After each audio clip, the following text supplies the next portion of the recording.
This is a 2010 Kubota U35 mini excavator. It's similar to Caterpillar and Bobcat. It's a multi-terrain compact track loader.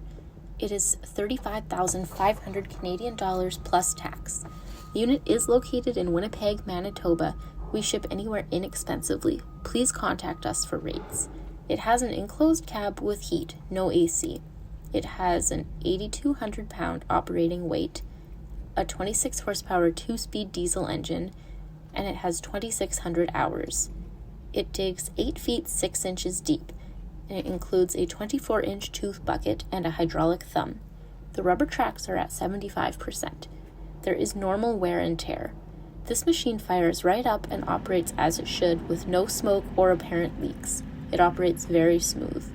It's a great size to fit in smaller places, but powerful enough to get the job done.